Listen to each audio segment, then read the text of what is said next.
nuevo. Ahí está. Em, a ver, ¿siguen viendo la pantalla? ¿Bien? Sí, perfecto, perfecto. Buenísimo. No, me da mucho gusto estar, a mí me da mucho gusto estar conectada, me gusta mantener el contacto y en realidad conectarme cada vez más en la medida de lo posible. Es sí, es algo que, digamos, me da mucha alegría. Pero bueno, de nuevo, muchas gracias por la invitación.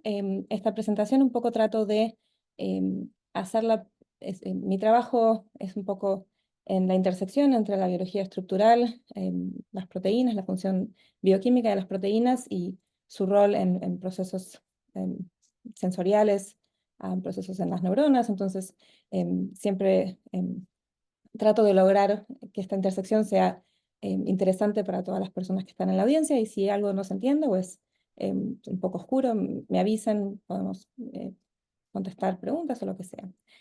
Pero bueno, voy a empezar entonces si se sigue viendo bien. Am, ¿Sí? Bárbaro.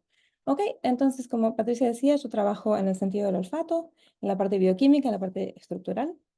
Y desde el principio de mi carrera estoy interesada en los procesos sensoriales y en cómo las proteínas que están encargadas de transducir estos estímulos logran capturar el mundo externo y hacer dar la posibilidad al cerebro de hacer una representación interna de este mundo externo.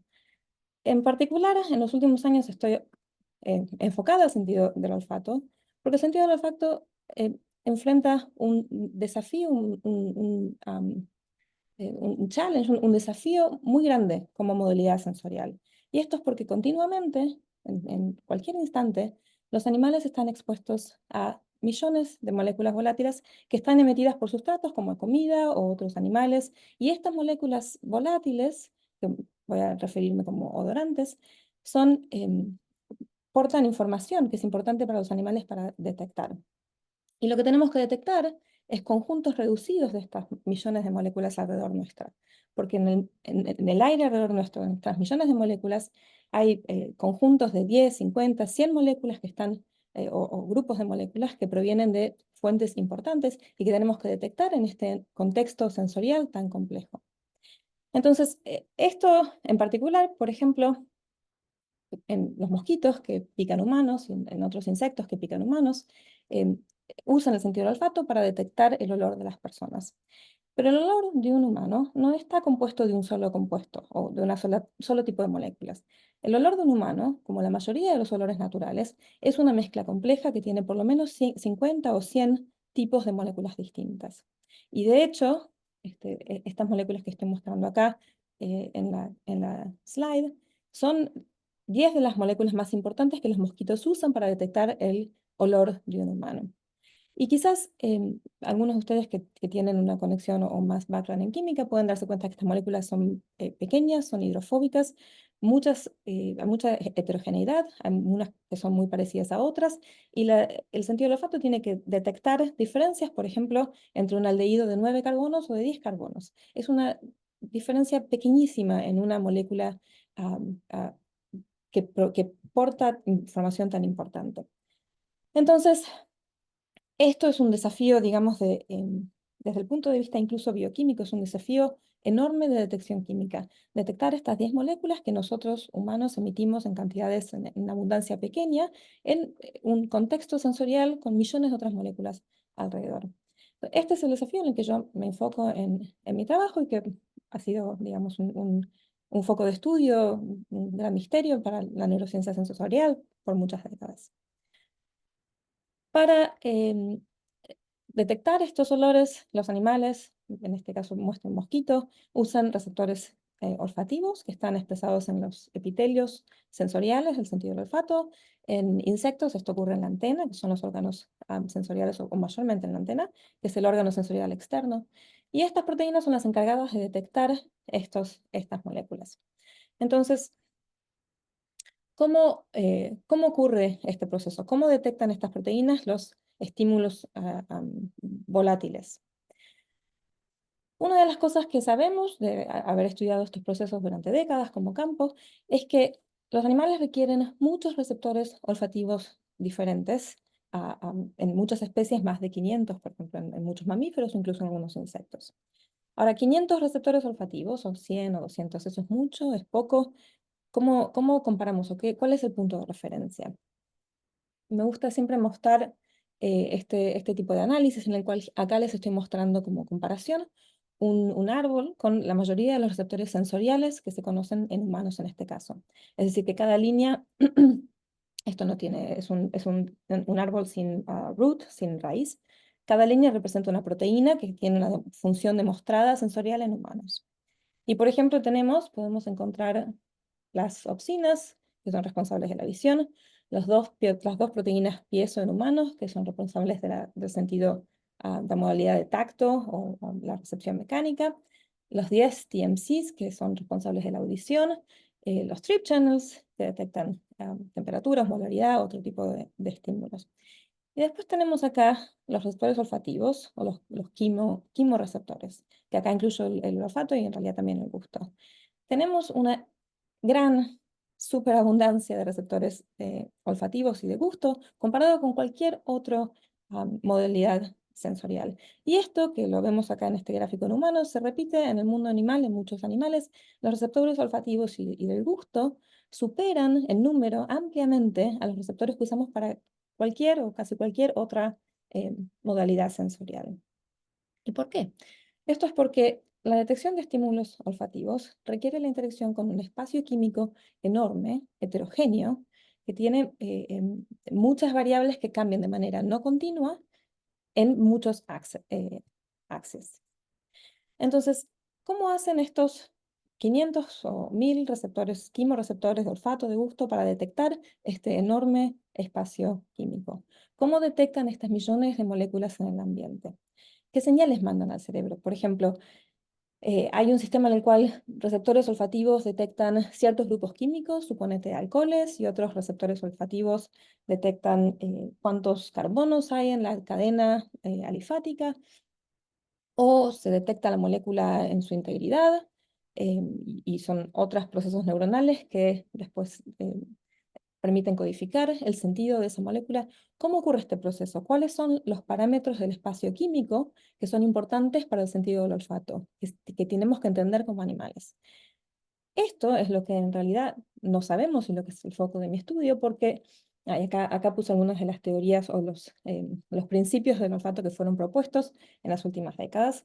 Por ejemplo, puede ser que los receptores olfativos tengan diferentes tipos de sitio de unión a ligando para diferentes tipos de procesos químicos, o una teoría que se llama en inglés odotope, que lamento no sé cómo se traduce, pero que propone que se reconocen fragmentos de la molécula química en el mismo sitio de unión a ligando y que la actividad está determinada por cuántos, como si fuera un Lego, ¿no? Que haces combinación con diferentes partes. Y hay teorías incluso, bueno, que ahora no se consideran correctas, que proponen que en realidad no es la química de la molécula, pero otros aspectos de el proceso, por ejemplo, la teoría vibracional, que dice que las moléculas emiten vibraciones de diferentes frecuencias y que es en realidad lo que se detecta. Ninguna de estas teorías, o sea, son todas propuestas, pero no tienen, digamos, bases experimentales. Y esto es a lo que iba, que es que la razón por la cual no tenemos esta información experimental, no sabemos cómo estos receptores detectan estas moléculas, porque no tenemos estructuras atómicas de receptores olfativos o de ningún quimioreceptor hasta hace muy poco. De hecho, para todas las otras modalidades sensoriales, como muestro acá, los piesos, los trips, las opsinas, los TMCs, tenemos estructuras de las proteínas. Sabemos cómo los diferentes parámetros sensoriales abren o cierran estos canales iónicos o activan estos receptores y mandan la señal. Para los receptores olfativos, si bien los genes fueron descubiertos hace 30 años o 40 años, en el 91 y en adelante, no tenemos información estructural sobre cómo hacen su trabajo. Y esto es lo que ha representado un gran un parate para el campo a nivel molecular, porque si no tenemos una buena si no tenemos visualizaciones de estas moléculas, es muy difícil entender cómo hacen su trabajo, cómo se activan, cómo se abren, cómo los olores, qué parte de la molécula del olor resulta importante para esta interpretación. Entonces, esto es a lo que me dedico desde mi postdoc y ahora en mi labo, tratando de entender cómo las proteínas, los receptores olfativos en animales detectan miles, posiblemente millones de tipos de diferentes químicos, qué tipo de señales mandan al cerebro. Hago mi trabajo en insectos, mi laboratorio está enfocado en insectos por muchas razones. En un principio, los insectos desarrollan un sentido del olfato muy sofisticado, que es algo que podemos observar incluso desde las adaptaciones anatómicas de de sus órganos olfativos. Por ejemplo, acá muestro ejemplos. Siempre los órganos olfativos en insectos son estas antenas que pueden ver una enorme diversificación anatómica y consecuentemente también funcional, que un poco da a entender el gran rol del sentido del olfato en la vida de los insectos. La otra razón por la que estudiamos insectos es porque tienen relevancia para la salud humana en particular, y es algo que en Argentina en este momento también está muy presente. Los mosquitos usan el sentido del olfato, como mencioné, para detectar la presencia de los humanos. Y esto resulta en la transmisión de enfermedades eh, mortales en muchos casos, pero además con una gran carga a la salud pública. Entonces, una de las esperanzas, supongo, del trabajo que hacemos es que podemos, entendiendo mejor cómo los mosquitos detectan el olor de los humanos, podemos desarrollar mejores estrategias eh, de contención de estas enfermedades de transmisión. Entonces vamos a estar hablando de los receptores olfativos de insectos. Quería darles un pantallazo inicial para que estemos todos, digamos, en el mismo plano. Los receptores, quizás algunos de ustedes están más familiarizados con los receptores sensoriales olfativos en mamíferos. Los receptores en mamíferos, receptores olfativos son proteínas que se conocen como GPCRs o son G-coupled, son receptores que acoplan con la proteína G, y este es un tipo de señalización muy clásico que posiblemente conozcan a través de otros procesos también, en el cual la molécula adorante se une al receptor y activa la señalización a través de estos segundos mensajeros. Ahora, en insectos es completamente distinto. De hecho, los receptores olfativos en insectos fueron descubiertos un poquito más tarde que los de mamíferos. No tienen nada que ver con las GPCRs de mamíferos. De hecho, son canales iónicos formados por proteínas que evolucionaron únicamente en el reino de artrópodos y en realidad en insectos en particular. Estos receptores, lo que sabemos a través de estudios funcionales que hemos hecho nosotros y otros, es que a partir de al unirse a la molécula odorante, inician la señalización mediada por la depolarización de la neurona olfativa y el pasaje de calcio. Ahora, como estas proteínas, como dije antes, la información a nivel bioquímico y de la proteína es muy elemental. No teníamos estructuras en ninguna de estas, pero tampoco mucha información, así que fue un trabajo en los últimos 5 o 6 años y también más atrás. Fue un trabajo de realmente tirar de muchos hilos para entender cómo funcionan y cómo evolucionaron y cómo detectan olores. Como mencioné, estas proteínas son únicas de insectos. Los receptores olfativos de insectos son realmente únicos al linaje de insectos. Y empezaron o aparecieron, digamos, en esta rama, en esta especie de filogenia, digamos, que se separó más antiguamente. Me fui a buscar a Google cómo se traduce este bicho en el que trabajé, Bristletale, porque la verdad es que yo nunca lo había visto antes, y Google dice que se llama pececillo de plata en castellano. A mí no me suena muy argentino o muy castellano, así que no se lo voy a dejar ahí, pero quizás lo sigo llamando Bristletale si me permiten, porque no sé muy bien cómo se traduce. Tampoco sé si existe en Sudamérica. Pero bueno, estos Bristletales son miembros de una de las ramas más antiguas, digamos, en filogenia de los insectos, y es la primera filogenia de insectos donde aparecieron estos receptores olfativos. Estos receptores olfativos en este animal hay solo 5 genes y operan de una manera más o menos sencilla. Hay solamente 5 de estos genes que operan como tetrámeros formados por unidades iguales, o sea, homotetrámeros.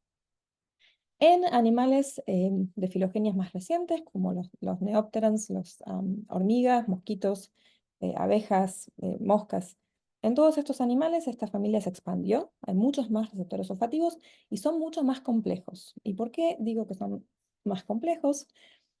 Porque en esta filogenia evolucionaron para asociarse o evolucionaron asociándose con un correceptor.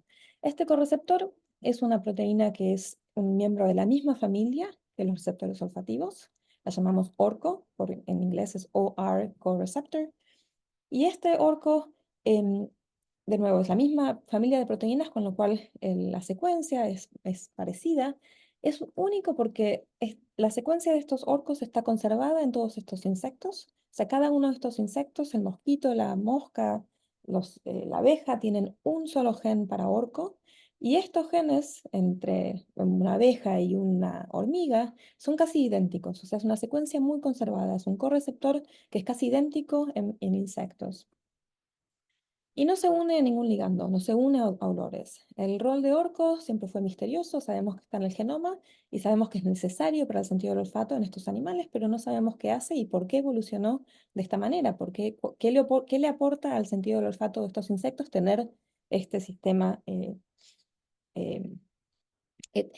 heteromérico. Entonces, lo que voy a estar hablando en los próximos 20 o 30 minutos es el trabajo que estuvimos haciendo desde mi postdoc y ahora en mi laboratorio para entender esta familia de proteínas. La primera parte de la charla se enfoca en nuestro trabajo inicial en estos bristletales, o el pececillo de plata, em, porque empezamos en este sistema, porque como mencioné, no se sabía realmente nada de estos receptores, entonces empezamos con el sistema más simple, donde evolucionó este sistema para entender cómo funcionan. Y ahora en la segunda parte les voy a hablar del trabajo que hacemos en mi laboratorio, donde participa Guido, como mencionó Patricia, tratando de entender el sistema del olfato en estos otros animales de filogenias más recientes, donde el sistema del olfato es un poco más complicado a nivel molecular. Lo primero, la primera parte de la charla, en el sentido del olfato inicial, digamos, como fue la primera emergencia de este sistema molecular en olfatos, fue realizado en el lago de Vanessa, Vanessa Ruta, donde hice mi postdoc, en colaboración con una técnica, Kenzie, que no, siempre lindos recuerdos, así que pongo la foto y el reconocimiento de ellos. Y bueno, queríamos entender realmente cómo funcionan estos receptores en este animal. Ahora, queríamos entender qué olores detectan estos bichos y cómo los detectan. ¿Qué olores detectan? No es tan fácil, porque los bristletales, o estos animales, son bastante difíciles de encontrar. Obviamente no son un sistema modelo, digamos, de estudios, no es algo que uno eh, obtiene de cualquier parte. Entonces, lo primero que teníamos que entender es qué olores detectan estos animales y si podemos estudiar cómo las proteínas lo hacen. Em, Usamos, para hacer este trabajo, usamos un sistema basándonos en lo que ya sabíamos, que es que estos receptores son canales iónicos.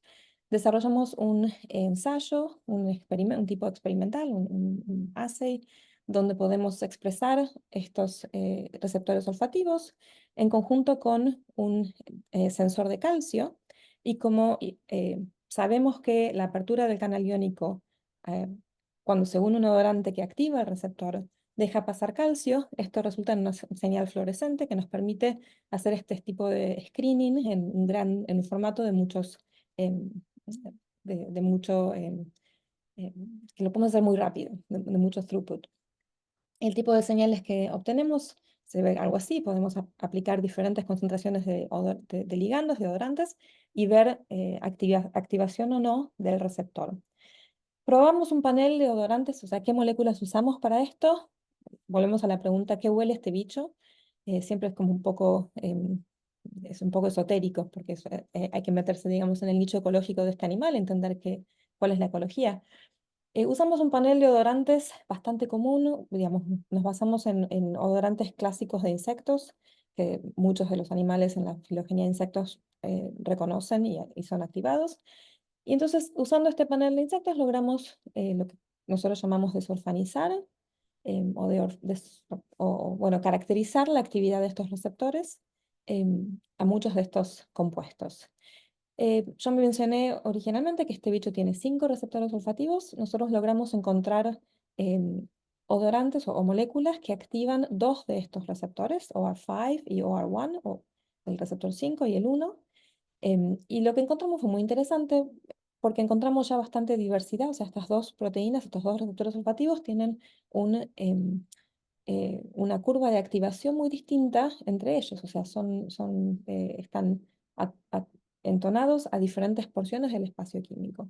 Y en particular yo decidí enfocarme en este receptor OR5 porque detecta una diversidad química bastante impresionante en términos de la estructura de las moléculas que detecta. O sea, estamos hablando de una proteína que se une a, por ejemplo, estas 5 tipos de moléculas que incluyen aromáticos, o sea, compuestos conjugados, alcoholes, ésteres, terpenes, que son compuestos cíclicos no aromáticos. Es, desde el punto de vista de la bioquímica, muy diverso. Entonces, la pregunta es cómo detecta una molécula, una proteína pequeña, cómo detecta todas estas variedades de químicos. Y la otra razón por la que me enfoqué en este receptor es porque también vimos que tiene actividad con DIT. DIT, eh, para presentarlos de una manera más aproximable, DIT es el compuesto activo de lo que se vende, lo que conocemos como OFF, que también en este momento es algo de mucho interés en muchos casos. Algo que me gusta enfatizar cuando hablo de esto es que DIT es un compuesto que se descubrió en 1947 o por ahí. Se sabe que no, digamos, es repelente, o sea, los insectos no le gustan, pero no se sabe qué efecto tiene en ningún insecto, en el sentido de no se sabe qué receptores están involucrados en detectar este compuesto. Esta es una de las razones por las cuales es muy difícil desarrollar un compuesto mejor, porque como no sabemos cuáles son las proteínas involucradas en el pathway, en la señalización de este repelente, es muy difícil hacer estudios que se llaman de relación de actividad y función. O sea, no podemos desarrollar un compuesto distinto a DIT, pero que funcione mejor porque no sabemos qué se une, no sabemos cómo funciona. Entonces, y de hecho hasta hace muy poco tampoco era claro si realmente se detectaba por un circuito olfativo en insectos. Estaba debatido, no se sabía qué receptores estaban involucrados. Entonces yo me enfoqué en este receptor de este bristletale porque, entre otras cosas, tiene actividad con este compuesto que es de tanta importancia para la biología de insectos en su relación con los humanos. Entonces, me salteo mucho de la bioquímica, de cómo hicimos para purificar este receptor. Usamos bioquímica tradicional con algunas vueltas para poder aislar y purificar el receptor olfativo, que es una de las dificultades más grandes del campo y la razón por la cual no había habido progreso en la determinación estructural. Y finalmente logramos purificar suficiente como para obtener una muestra que es estable y em, pura para poder hacer estudios estructurales. Esto lo hicimos usando una técnica que se llama cryo-EM, microscopía electrónica criogénica, en la cual, de nuevo, muy brevemente, lo que hacemos es agarrar la proteína que purificamos, la depositamos en una grilla muy pequeña y la frizamos en un proceso que se llama flash freeze, porque lo que queremos lograr es una capa de hielo amorfo que nos permite obtener imágenes de esta proteína en muchas conformaciones. Y acá, por ejemplo, les muestro algunas de las imágenes. Estas partículas es la proteína, estas son imágenes individuales de la proteína en la grilla. Y lo que hacemos es hacer procesamiento de estas imágenes. Tomamos miles de estas imágenes, en este caso creo que tenía 5000 de estas imágenes que se llaman micrografías. Dentro de cada micrografía hay cientos de estas partículas en diferentes orientaciones. En total, para este trabajo, yo identifiqué más o menos 1 millón de partículas y haciendo un proceso de alineamiento de estas imágenes, logramos primero imágenes en 2D, en 2 dimensiones. Estas son las clases de 2 dimensiones. Y el proceso, luego uniendo las imágenes de 2 dimensiones, expandiendo a 3 dimensiones, logramos obtener una imagen tridimensional de la densidad de esta molécula de interés. En este caso logramos llegar a una resolución de más o menos 3 angstroms y para quizás si algunos de ustedes les gusta la biología estructural, como a mí me gusta siempre mostrar los datos, la data, esta es la densidad de la molécula, en donde lo que se puede ver muy claramente es que em, está resuelto la densidad de los aminoácidos con muchísima claridad, con lo cual podemos construir el modelo de la proteína con, con, em, con certeza. Y entonces esto es el método que usamos para obtener lo que finalmente fue la estructura de un receptor olfativo de un insecto. Acá lo que están viendo es el receptor olfativo, que es un tetrámero. Las 4 subunidades del tetrámero tienen color diferente, pero en realidad son la misma. Lo coloreé diferente para que se pueda ver, pero es un homotetrámero, o sea que cada una de las 4 subunidades tienen la misma estructura y función y secuencia. Y si lo damos vuelta, y ahora lo estamos viendo desde el espacio extracelular, podemos ver el acceso al canal iónico, al poro del canal iónico, por donde pasan los iones cuando el canal está activado.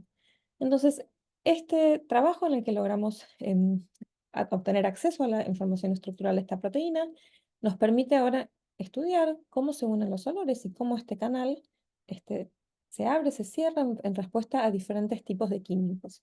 Para hacer este tipo de preguntas, brevemente les voy a compartir los resultados de este estudio en el que estudiamos la proteína en 3 estados, sin ligando, o sea, sin ningún olor, sin ninguna molécula, porque ese es el estado en el que debería estar inactivo el receptor, y luego unido a 2 moléculas odoríferas o odorantes, eugenol y DIT. Eugenol es una molécula aromática pequeña, luego tengo una estructura en las diapositivas, pero para comentarles es el olor creo que se llama clavo de olor, clove en castellano. El eugenol es el compuesto activo del clavo de olor, que por cierto en algunos insectos es repelente también, muy débilmente, no es muy eficaz. Y DIT es, como dije antes, el compuesto activo de OFF. Acá entonces vamos a empezar con la estructura de esta proteína sin ligando. Estamos mirando el receptor, el canal iónico, desde el espacio extracelular, con lo cual es como una vista como si fuéramos un dron, y vemos el canal iónico del poro cerrado, que se ve yo creo que mi cursor es muy chiquitito, pero si lo ven acá en el medio de la proteína, ven que el canal iónico, el poro, está obstruido por las hélices de cada subunidad. Si ahora hacemos la evaluación del mismo sistema en presencia de eugenol, esta es la estructura del receptor unido a eugenol, que ahí muestro también la estructura de la molécula, vemos que el centro del poro está dilatado, está más abierto, y a través de, hicimos mutagénesis y estudios de diámetros, podemos afirmar que este estado corresponde al estado activo o abierto del canal iónico, y de hecho pudimos hacer en este estudio electrofisiología en la que estudiamos cómo este canal se abre y se cierra, qué tanto se cierra, cuál es la conductancia, cuál es la selectividad, para entender qué iones pasan y cómo están modulados por el unirse a eugenol.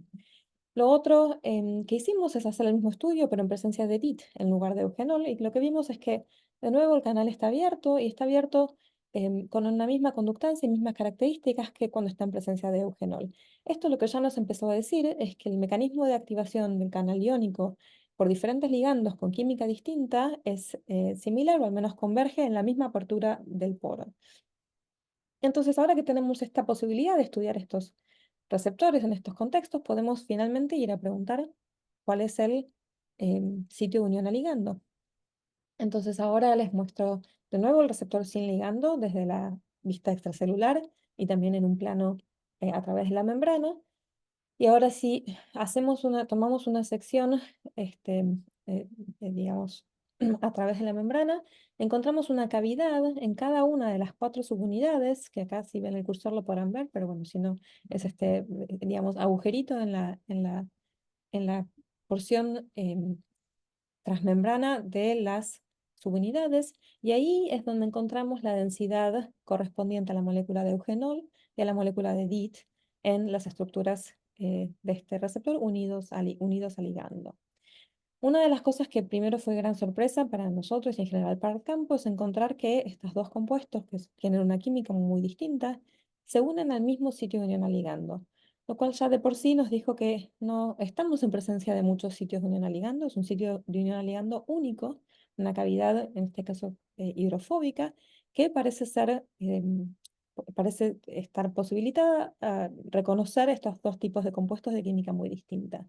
Entonces, un poco yendo a la parte más bioquímica de cómo ocurre el reconocimiento de estas moléculas en este receptor, lo que vemos es que esta cavidad es hidrofóbica, está formada por una mayoría de aminoácidos hidrofóbicos y aromáticos que pueden establecer interacciones como high stacking con el ligando y otras interacciones hidrofóbicas.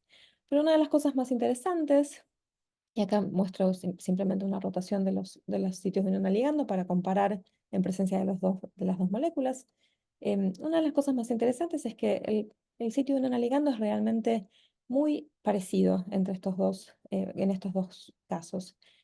Adopta una conformación similar y tiene muy pocas diferencias, lo cual genera la siguiente pregunta, que es ¿cómo hace este receptor para tener respuestas distintas a estos dos compuestos si es que el sitio de unión al ligando realmente mantiene una conformación muy similar? Acá lo que se estoy mostrando son las respuestas, la actividad del receptor a diferentes concentraciones de eugenol y de DIT. Y lo que se puede ver es que tienen diferentes EC50, que es am, el punto medio de activación de la curva, diferentes concentraciones, diferente eficacia. O sea, las respuestas de este receptor a estas dos moléculas son distintas, aunque el sitio de unión al ligando no experimenta cambios conformacionales drásticos. Pero lo que podemos ver es que hay ciertas partes del sitio de unión que sí tienen diferencias, aunque son muy sutiles. Por ejemplo, este residuo acá, este aminoácido acá, una metionina, adopta una conformación ligeramente distinta en la presencia de, de estas dos moléculas. Y lo que pudimos, por ejemplo, empezar a caracterizar es que, bueno, DIT, por ejemplo, tiene una densidad un poco más larga, es un compuesto un poco más grande, fuerza a la metionina a moverse en otra conformación, porque si no tendría un clash, un clash de lugar con la densidad de DIT. Lo cual nos dice que si, por ejemplo, mutamos esta metionina a un aminoácido más pequeño, podemos quizás agrandar el volumen del sitio de unión al ligando y hacerlo más afín a DIT.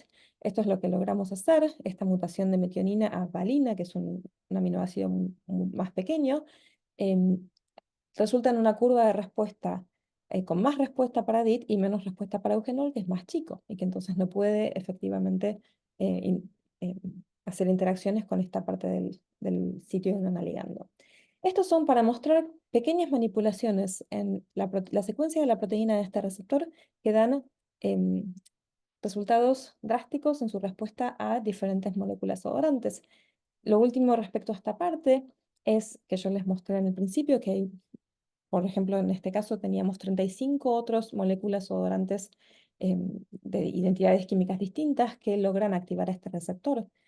La pregunta que teníamos era, ¿se unen todas al mismo lugar o hay otros bolsillos, otras partes de la proteína que determinan activación de este receptor con otras moléculas? Y para lo que usamos para contestar a esa pregunta es esta misma mutación de metionina a valina en este sitio de unión al ligando. Habíamos demostrado que cambia la activación de este receptor en respuesta a DIT y a eugenol. Si todas estas moléculas se unen en el mismo sitio de unión al ligando, esperaríamos que entonces la respuesta a todas estas moléculas cambia en con esta mutación. Y eso es lo que finalmente observamos. Cuando medimos la actividad de este receptor a muchas moléculas distintas, de química muy distinta, todas se ven afectadas por esta mutación metionina a valina en esta posición en particular, indicando que todas estas moléculas en el panel de odorantes, con una química muy diversa, todas se unen y activan el receptor a través del mismo sitio de unión al ligando. Entonces, digamos, en resumen, esta primera parte muy brevemente, encontramos que este receptor de esta inicial de insectos es un canal iónico activado por muchos odorantes y el sitio de unión al ligando está en la parte a través de la membrana de cada subunidad. También encontramos que la detección y la discriminación, la diferenciación de odorantes está mediada por interacciones hidrofóbicas en este sitio de unión al ligando. Y algo que es muy interesante es que manipulaciones muy pequeñas en el sitio de unión al ligando, por ejemplo, una mutación única de metionina a valina, que es un cambio en química decimos conservativo, logra cambiar completamente cómo este receptor responde a 35 ligandos, indicando que realmente algo que se sabe desde el punto de vista de la biología y la neurociencia de insectos, que pequeñas mutaciones simples en receptores olfativos hacen que el animal tenga una percepción sensorial completamente distinta. Este es el correlato estructural. Estas pequeñas manipulaciones reconfiguran como el receptor según estos ligandos. Y luego lo último que quizás era la parte más, para mí más entusiasmante de este trabajo, es que finalmente cuando tenemos acceso a la estructura y a la función de una proteína de un receptor olfativo, podemos empezar a conectar la secuencia de ese gen, cómo evoluciona, cómo diferentes mutaciones dan lugar a cambios en la percepción olfativa del animal. Entonces podemos empezar a hacer vínculos entre la secuencia, la función y la estructura de estos receptores olfativos para entender más sobre cómo estos bichos evolucionaron y cómo detectan diferentes olores. Y luego, muy brevemente, les cuento un poco de los resultados en mi laboratorio, tratando de entender ahora los receptores olfativos de los insectos de filogenia más reciente, los mosquitos, las hormigas, las abejas, que como mencioné antes tenían un sistema que es un poquitito más complejo. Recién les estuve hablando del sistema del pececillo de agua o el bristletale, donde tenemos un receptor olfativo que tiene 4 subunidades que son todas iguales.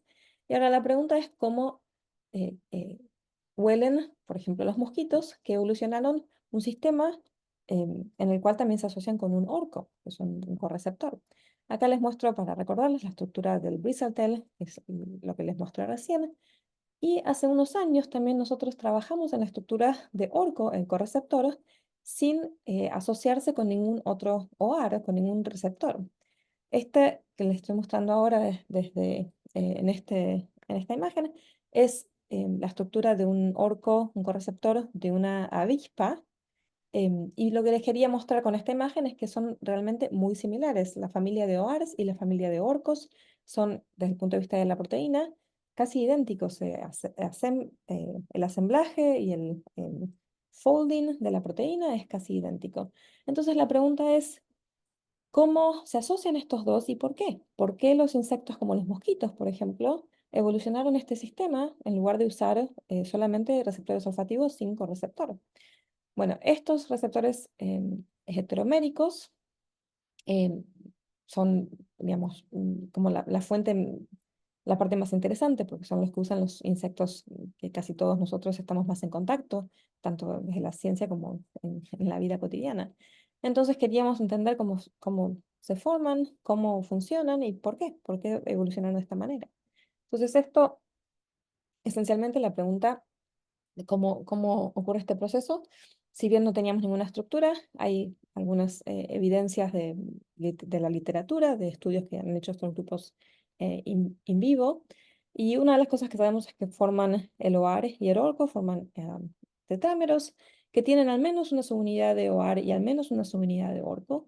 También sabemos que tienen al menos una segunda subunidad de orco, y esto es a través de estudios de complementación de fluorescencia hechos en Drosophila, donde ponen la mitad de un GFP en orco y la otra mitad en otro orco, y se fijan si hay interacciones a nivel molecular. Y luego la cuarta subunidad se cree que es un OAR, pero no está claro porque muchos estudios no han logrado detectar una señal muy fuerte, como si la detectan con otros tipos de interacciones. Entonces no queda muy claro, sin embargo, el modelo actual, en base a estos datos preliminares obtenidos en Drosophila en vivo, propone un sistema con 2 orcos y 2 OARs, 2 receptores olfativos por tetrámero. Y un poco la idea es que en este sistema, ahora lo que tenemos, si tenemos 2 orcos que no tienen sitio de unión ligando, tenemos 2 OARs con sitio de unión ligando. O sea que cada receptor olfativo puede unirse a 2 moléculas odorantes para lograr la activación del tetrámero. Bueno, nos pusimos manos a la obra con esto. Esto es el trabajo hecho por uno de mis postdocs, Chao y Zhao, y nos pusimos a trabajar en el complejo formado por mosquito y un orco por el OAR10 y orco de un mosquito Aedes, el mosquito que transmite el dengue. Nos enfocamos en el OAR10 de este mosquito porque sabemos a través de un montón de estudios preliminares de otros grupos que este receptor está involucrado en la detección del olor de los humanos, detecta indoles en particular, que son, o indol creo que se dice en castellano, compuesto aromático que es derivado del metabolismo de triptofano, de hecho. Es un receptor muy importante para la biología de mosquitos, está conservado en muchos mosquitos y sirve para detectar los olores de mamíferos y de los humanos. Entonces, nos basamos en esto para usar este receptor para estudios estructurales. Realizamos trabajo, mi postdoc realmente ha hecho un trabajo impresionante para purificar estos receptores de manera heteromérica, o sea, manteniendo la asociación con orco. Esto es algo que realmente hemos tratado de hacer por muchos años y sin éxito, con lo cual quiero realmente enfatizar el enorme trabajo de mi postdoc haciendo esto. Y logramos una fracción pura de este receptor, haciendo el mismo trabajo, logramos ponerlo en una grilla y hacer la vitrificación para hacer estudios de microscopía electrónica criogénica, como les mencioné antes. Y ahora viene mi parte favorita, que es el mensaje cuando Yagüe finalmente, después de un trabajo muy intenso, me dijo que finalmente logró la estructura del receptor heteromérico de un mosquito, de un OAR de mosquito. Y así es como se ve. Esta es la estructura del receptor OAR10 unido a orco de un mosquito. Y lo que vimos, que fue la gran sorpresa para nosotros y en general para el campo, es que la estoquiometría de este receptor contradice lo que estaba predicho. En el campo observamos la presencia de 3 subunidades de orco y una subunidad de OAR. Y esto, una de las mayores implicancias de esta estoquiometría es que hay un solo sitio de ionalidad, ¿no? O sea que hay una sola posibilidad para hay posibilidad para una sola molécula dorante de unirse a este receptor y abrir el canal iónico. Entonces, inmediatamente, por supuesto, bueno, nos pusimos a trabajar en tratar de entender cómo funciona, cómo se abre y cuál es el rol de las unidades de Orco. Lo primero es la caracterización funcional, porque claro, si vamos a tratar de estudiar cómo se abre, queremos ver funcionalmente que realmente se abre y que lo podemos estudiar estructuralmente. Este es el trabajo de un doctorando en mi laboratorio, Andy. Andy expresa estos receptores en células que usamos para las caracterizaciones y podemos, por ejemplo, podemos hacer, elicitar corrientes iónicas en respuesta a, en este caso, Ocresol, que es uno de los ligandos que usamos para estos estudios. Es similar a indol, abre este canal iónico. Y cuando hacemos este tipo de estudios podemos sacar información muy importante, por ejemplo, la permeabilidad de estos receptores que pasan cationes sin discriminar monovalentes o divalentes, por ejemplo, calcio, sodio, potasio. Esto nos dice ya que es un poro que posiblemente, creo que lo pongo acá, posiblemente permee cationes en estado hidratado, o sea, con el primer shell de hidratación, tiene que ver con el radio de las cosas que pasan. Y otra cosa que podemos ver en estos estudios, cuando elicitamos corrientes con diferentes concentraciones, es que en la curva de actividad del receptor, la pendiente de esta curva, que se cuantifica como el coeficiente de Hill, es igual a 1. Y esto, quizás puedan recordar en unas clases de bioquímica, esto da una indicación del número de eventos que se requieren para activar este receptor. No es una métrica perfecta porque no estamos midiendo afinidad, pero un coeficiente de Hill de 1 es compatible con un solo sitio de unión al ligando. Con lo cual, funcionalmente, podemos empezar a ver que es posible que este receptor, como lo vemos en la estructura, realmente sea abierto con un solo evento de unión de ligando. Entonces fuimos a resolver la estructura de este receptor en presencia sin ligando primero y luego en presencia de ligando ocresol. Y lo que pueden ver acá, creo que acá lo marco, sí, que ahí lo marco bien, pueden ver que el poro del receptor, comparando la parte no unida y el receptor unido al ligando, el poro muestra un cambio en el cual solo una de las hélices de la subunidad de OAR se mueve para dar lugar a un poro más abierto. En la derecha, a la derecha ven la visión a través de la membrana, en el que se ve que realmente el único cambio conformacional es la subunidad de OAR que da lugar a un poro abierto. Y esto, bueno, lo podemos medir, lo podemos cuantificar y sabemos que corresponde con, en el caso de sin ligando, es un poro cerrado con solo 6 angstroms de diámetro y se abre a 9.7 angstroms en la presencia de ligando, que da lugar, es compatible con el pasaje de iones mono y divalentes en estado con la primera esfera de hidratación de agua. Otra de las cosas que vimos que es muy interesante es que con la presencia de solo un OAR que se une ligando a odorante y se abre, las otras tres subunidades, los tres orcos, no experimentan ningún cambio conformacional. No hay ningún movimiento. Esto acá lo cuantificamos en esta imagen, por ejemplo, midiendo el RMST, que es cuantifica la desviación de posición por posición, o sea, aminoácido a aminoácido, a lo largo de toda la proteína, comparando la proteína sin ligando y con ligando. Y lo que se puede ver es que casi todo el movimiento está concentrado en la subunidad del OAR. No hay casi movimiento en las subunidades de orco. De nuevo, esto en una manera tiene sentido porque solo OAR tiene un sitio de ligando, con lo cual solo es el único que se mueve.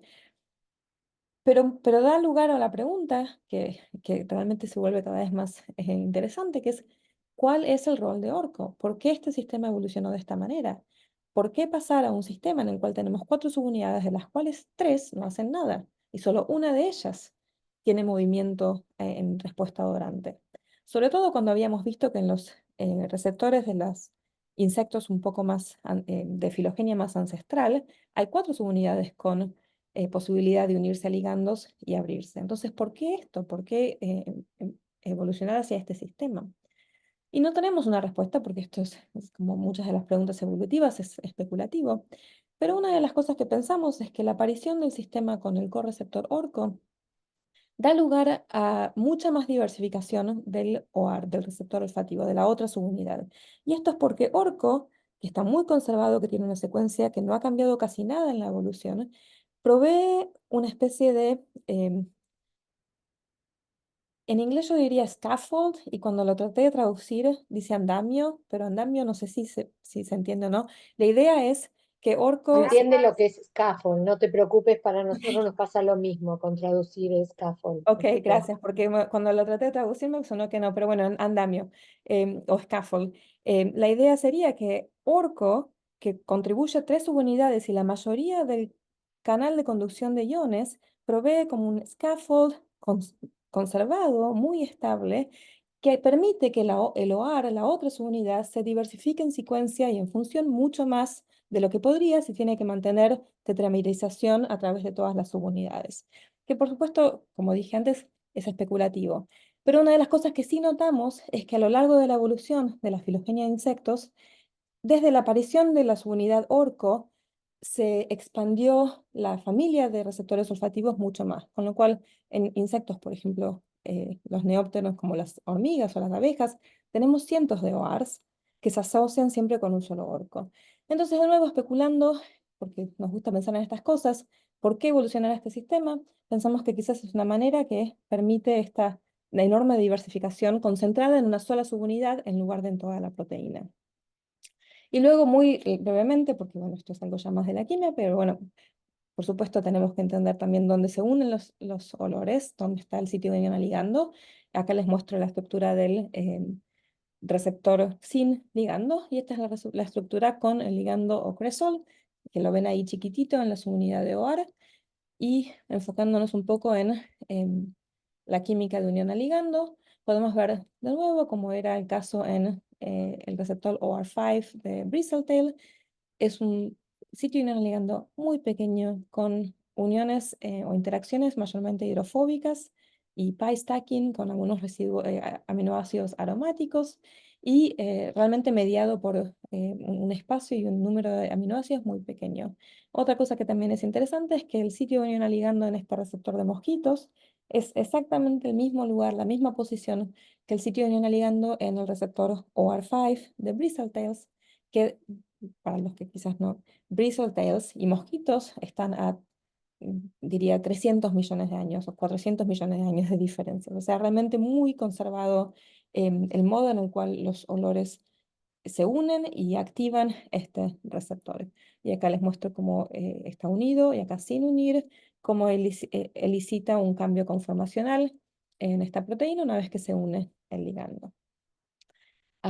Sí, y acá para dar un poco de contexto de estos, enfocándose en la unidad del OAR, en la presencia del ligando a la izquierda, induce una conformación o estabiliza una conformación más compacta del binding, del sitio de unión al ligando, que resulta en la hélice que está más arriba de todo, más cerca del sitio no ligando, que da lugar al canal abierto. O sea, es el mecanismo de activación, que de nuevo es un mecanismo que es el mismo mecanismo que vimos en OR5 del Bristletale, que resulta muy conservado a lo largo de toda la filogenia de insectos. Entonces, muy brevemente, las conclusiones de esta segunda parte: encontramos una estoquiometría inesperada en estos receptores con 3 orcos y 1 AR, que tiene un solo sitio unión ligando, que este sitio de unión ligando está conservado a lo largo de la filogenia de insectos, al menos en OR5 y en mosquitos, o en este receptor de mosquitos, y que depende de interacciones hidrofóbicas con los aminoácidos, y que las subunidades de orco no participan en la activación del receptor en presencia de olores. Y nos lleva a especular que quizás la aparición de este orco y de este sistema heteromérico podría haber favorecido lo que es un concepto que yo hace poco leí y me gusta tomar, que es la evolvabilidad, no sé si se dice así, de la familia de proteínas, que permite expandir, eh, concentrar la diversificación en solo una región de la proteína y no en todo. Y bueno, luego, digamos, cuál es el futuro, qué es lo que estamos haciendo, qué es lo que queremos seguir estudiando, cosas básicas, cosas más aplicadas. Nos interesa entender a nivel estructural, a este nivel, cómo los mosquitos detectan los olores de los humanos, no solo el indol, que es un compuesto, pero en general los otros 10 o 20 compuestos que forman el olor de los humanos. Esto lo estamos haciendo, por ejemplo, estamos ahora trabajando en la estructura de receptores de otros mosquitos, por ejemplo, Anófeles, que es el mosquito que transmite la malaria, y que tenemos buenas descripciones estructurales a esta altura ya de cómo se unen a ciertos compuestos. Otra de las avenidas que también estamos interesados es el trabajo de un doctorando en mi laboratorio JWO, que es entender cómo los receptores de mosquitos detectan DIT, porque en este momento no hay ninguna información de cómo los mosquitos detectan DIT, que es algo que nos resulta muy interesante y muy importante para el progreso en el área más aplicada. Y luego a nivel más básico nos interesa entender y determinar cómo estas proteínas funcionan in vivo, o sea, en el animal. Para eso usamos en este momento mosquitos, la mosquita Drosophila, em, Drosophila melanogaster. Desarrollamos varios transgénicos, por ejemplo, acá les muestro una de estas moscas donde tenemos, pusimos un tag fluorescente usando CRISPR en el orco y podemos diseccionar el tejido de la antena de la mosca. Y acá les muestro, este es trabajo de un postdoc en mi labo. Podemos diseccionar este tejido. Lo que se ve en verde acá son las neuronas olfativas de Drosophila, en esta disección con muchas de las neuronas de soporte del tejido, que es algo muy difícil de hacer, que es algo, gente muy talentosa en mi laboratorio ha logrado esta disección, y podemos aislar las neuronas, y con esto nos da lugar a lo que estamos haciendo ahora, que es tratar de entender la señalización y el asemblado de estas proteínas en vivo. Y con eso, nada, les muestro a la gente que hace el trabajo en mi laboratorio. Empezamos hace 2 años, es un grupo del que estoy enormemente orgullosa, que es realmente fantástico, y ahí el que tiene, supongo, la camiseta de la AFA es Guido, el que Susana mencionaba, em, que es un postdoc en mi labo, junto con otros postdocs y estudiantes de doctorado. Y bueno, también les doy gracias, menciono las fuentes de financiamiento, mi instituto acá en Harvard, y a todos ustedes por escucharme y por la invitación a participar. Gracias. Muchísimas gracias, Josefina. Realmente un placer escucharte y fue una charla muy clara, muy didáctica para los que estamos muy alejados del tema. Realmente fue muy interesante, lo presentaste de una forma muy sencilla, así que mil gracias. Gracias Ahora por la invitación. supongo que tendremos preguntas dentro de la audiencia. ¿Alguien tiene alguna pregunta? Osvaldo,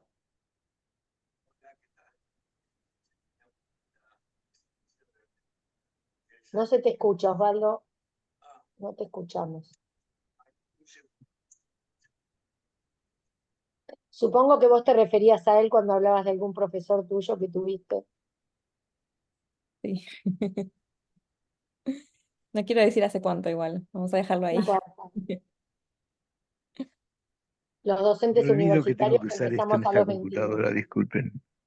Este, bueno, un placer, sí, digamos que ver un estudiante, un estudianta, que hace un trabajo tan brillante. No, todos tenemos la experiencia que los olores, uno se desensibiliza de los olores, ¿no es cierto? Y vi que todos tus trazos electrofisiológicos no hay ningún rasgo de inactivación.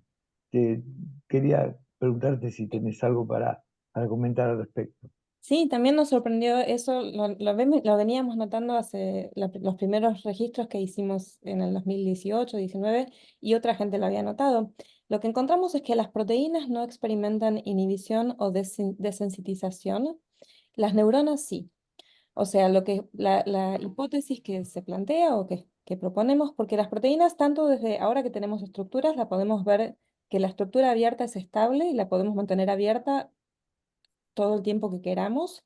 Lo vemos eso en la estructura y lo vemos cuando hacemos registros en situaciones no neuronales.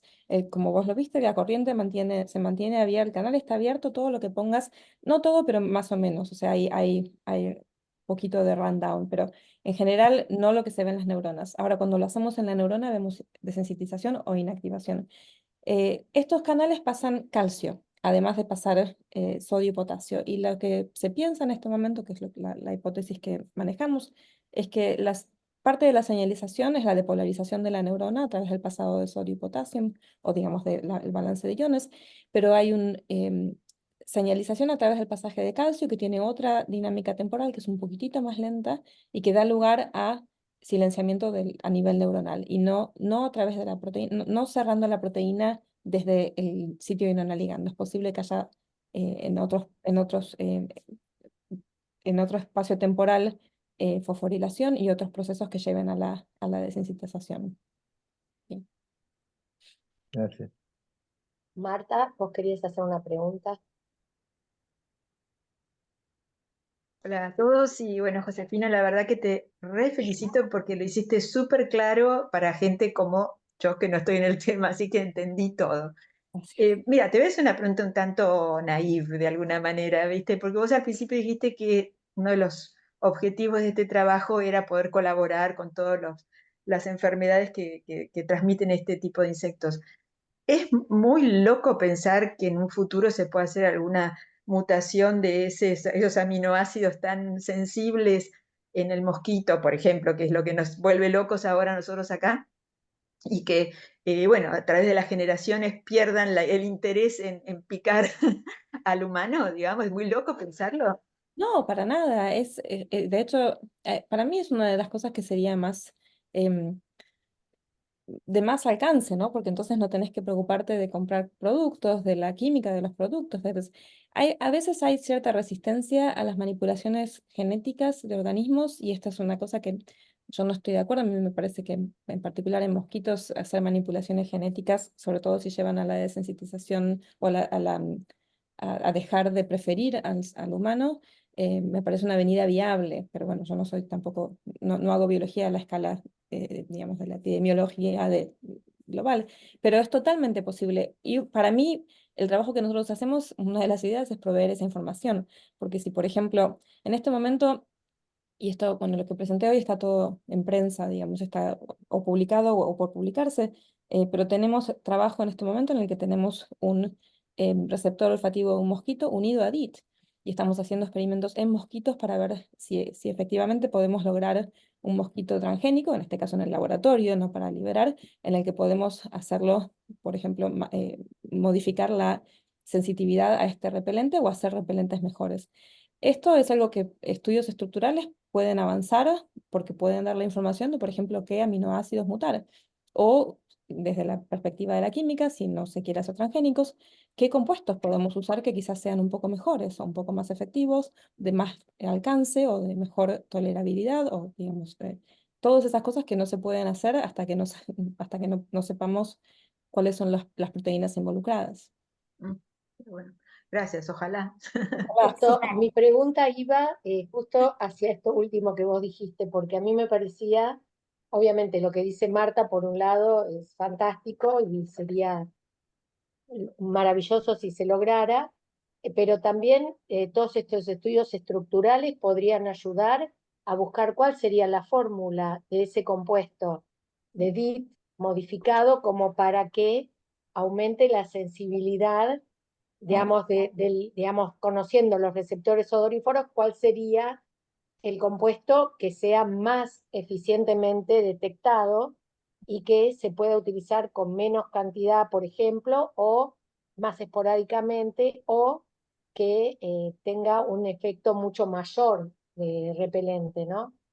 Sí, no, es una de las, en cualquier ámbito de la biología estructural, por ejemplo, en el proceso de descubrimiento de drogas, ¿no? De fármacos, uno de los puntos iniciales es obtener la estructura de la droga de interés con la proteína en la que actúa, ¿no? Entonces tenemos, yo estoy en un instituto de biología química, mucha de la gente trabaja en cáncer, en cosas, y lo primero que hace es, ok, bueno, ¿cuál es la estructura de esta droga anticáncer con la proteína a la que se une? Y una vez que tenés la estructura, ok, entonces necesitamos que este hidroxilo acá se una mejor a esta parte, entonces cambiamos el hidroxilo, lo hacemos más. Todo esto lo podés hacer una vez que ves la estructura, y a mí siempre me pareció, bueno, y no tenemos la estructura de nada con DIT, entonces, claro, desde 1947 no podemos hacer nada, más que, digamos, tratar de ver si por casualidad encontramos compuestos que a los insectos no les guste. Pero sí, la idea o la esperanza es que la biología estructural en este área, ha sido un poco difícil, permita este tipo de estudios y abra la puerta a este tipo de farmacología. Quizás con tantas enfermedades que ahora se están transmitiendo y siendo que antes no eran endémicas y ahora pasan a ser endémicas, aumente más el interés de las empresas por Sí, aprovechar estos conocimientos, ¿no? se están expandiendo acá en Estados Unidos, hay cada vez más, cada año, digamos, suben cada vez más al norte la incidencia de estas enfermedades y los bichos, y creo que consecuentemente veremos más interés en las organizaciones de financiamiento también para financiar este trabajo, pero en general hay interés fuerte. La biología estructural de estas proteínas ha sido muy difícil, entonces yo creo que el delay en este tipo de trabajos em, no tiene tanto que ver con falta de interés, sino con dificultades técnicas que por varias razones en los últimos 10 años se volvieron mucho más, em, si la barrera bajó. Perfecto. Fernando, vos querías hacer una pregunta. Sí, hola, ¿qué tal, Josefina? Muchas gracias. Her- Hermosa charla y trabajo. Gracias. Eh, Quería preguntarte si tuviste chance, ¿se puede hacer algún tipo de comportamiento en el animal este en Bristol? Y si sabes si, por ejemplo, el DID o el fenol efectivamente son repelentes o aversivos en este animal también. Bueno, si tienen algún estudiante que tenga ganas de venir a trabajar en Bristletale y hacer La respuesta es no, porque la verdad es... la verdad, el Bristletale, un poco por eso cuando empecé mi labo cambié a mosquitos, porque en mosquitos hay una posibilidad de hacer mucha más biología. Obviamente conocemos mucho más cómo ser transgénicos, cómo hacer estudios comportamentales. Bristletale no hay genoma, bueno, ahora hay genoma, por eso tengo acceso a estas secuencias, pero no hay estudios comportamentales. El ciclo de vida es un poco más largo, con lo cual creo que... tengo un estudiante en mi laboratorio de doctorado que tiene muchas ganas de hacerlo, pero es un poco como un proyecto suicida al principio, porque es mucho trabajo digamos, de tratar de hacer la caracterización ecológica del animal, traerlo al laboratorio, ver si en el insectario que tenemos acá lo podemos hacer crecer y, em, reproducirse.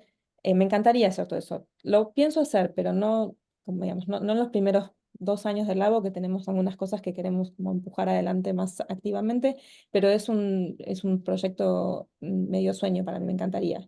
Y lo quiero hacer, pero no es quizá lo primero que empezamos, pero todas esas preguntas, ¿no? Si son repelentes los dos. Además, habiendo solo 5 receptores olfativos, podemos hacer preguntas, por ejemplo, bueno, cómo eh, cómo interactúan estos 5 receptores con algunos compuestos. Algunos se activan, otros se inhiben, digamos, la respuesta puede ser más activa, más otra, y eso da lugar a diferentes comportamientos. El sistema es muy atractivo para hacer estudios comparando el espacio químico, los receptores y el comportamiento. Pero bueno, el animal no es un animal modelo, con lo cual lo tenemos como algo para el futuro, para algún valiente que tenga ganas de venir a Eh, hacer eso. eh, Muchas gracias. Te preguntaba porque me sorprende un poco la inespecificidad de este OR5, cuán generalista es. Entonces pensaría que así como vos encontraste que responde a eugenol y responde también a DID, que en principio son teóricamente aversivos, si también responden a algún olor con expectativa de que sea apetitivo, entonces me hace pensar que el efecto del DID como repelente surge como procesamiento central y no como activación de una vía receptor específica, ¿no? Totalmente, esa es una de las cosas que es un poco una de las ideas de cómo funciona DIT, que se une, una de las ideas que quizás es la que yo favorezco, también especulando, es que se une a, es una molécula un poco pegajosa desde la química, es posible que se una a muchos receptores que son generalistas, como decís vos, y lo que genere es una desorientación sensorial en el animal, porque no creo, de nuevo esto es especulación, no creo que active una vía innata repelente. Creo que se une a un subset de receptores generalistas de manera no específica, generando una señal que es desorientadora y que la señal desorientadora es naturalmente aversiva o por lo menos no apetitiva. No lo sé, nadie lo sabe, hay muchas teorías al respecto, pero como vos decís, también otra de las razones es porque DIT es repelente en casi todos los animales en los que se ha probado. Incluso si él, o sea, en gusanos, en nosotros, no sé si tuviste la mala fortuna Este, de chupar la mano cuando te pones DIT y tiene un gusto espantoso. O sea, es una molécula que a través del reino animal es aversiva, lo cual nos dice desde la química es difícil pensar en un receptor súper específico que todos tenemos y que de alguna manera marca una señalización innata aversiva. Pero claro. y la primera parte que mencionabas, que yo creo que es muy interesante, a mí me encantó cuando vi cuando digamos, logré estos resultados con el Bristletale.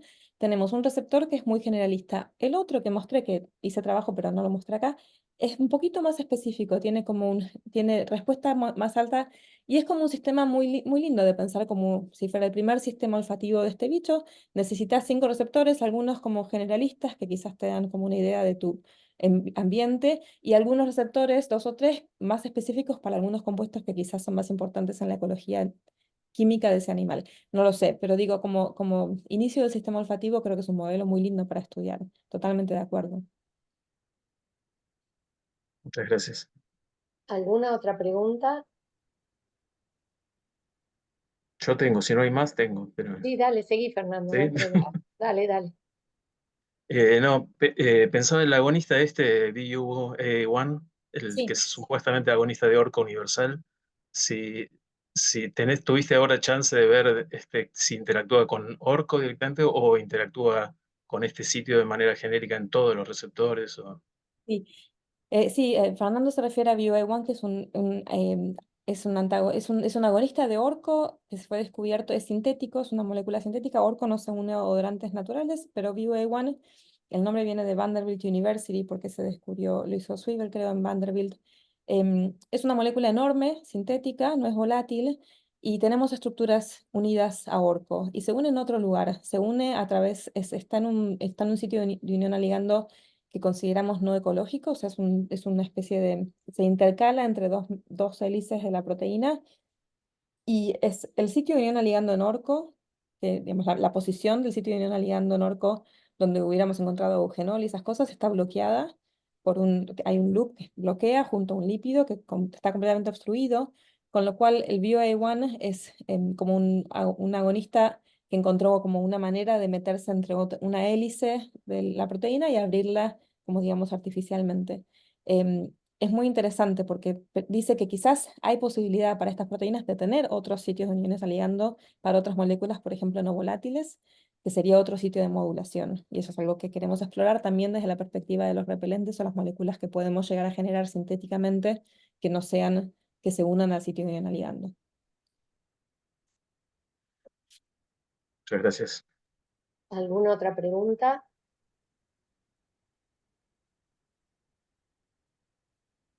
¿Tenemos? No. Bueno, entonces, Josefina, volvemos a agradecerte y a felicitarte por el trabajo que hiciste desde estos 2 años que iniciaste tu grupo. Así que Gracias. supongo que no van a faltar candidatos para poder ir a tu laboratorio a trabajar y a probar todas estas sugerencias de Fernando y otras ideas que te surjan. Fue un placer realmente escucharte y incorporarte a la, digamos, sociedad, a nuestra sociedad, para que cuando quieras, te esperamos, ya sabes que Así yo podés asociarte. en otros años que no sea este, con muchísimas ganas me encantaría ir. Yo fui a lo que era antes el taller de neurociencia en el Ah, 2008. bueno. Sí. Bueno, ahí ya dije cuándo, pero me encantaría volver si sigue ocurriendo y bueno, en otros años sería lindísimo. Muchas Perfecto, Josefina, perfecto. una pregunta fuera de tema, o va, es porque tuve dengue, entre otras cosas, así que mira, estoy sensible a la cosa de los mosquitos. Pero ¿es cierto que la vitamina B12 genera rechazo en los mosquitos? Es decir, tomada por las personas, genera algún tipo de odor.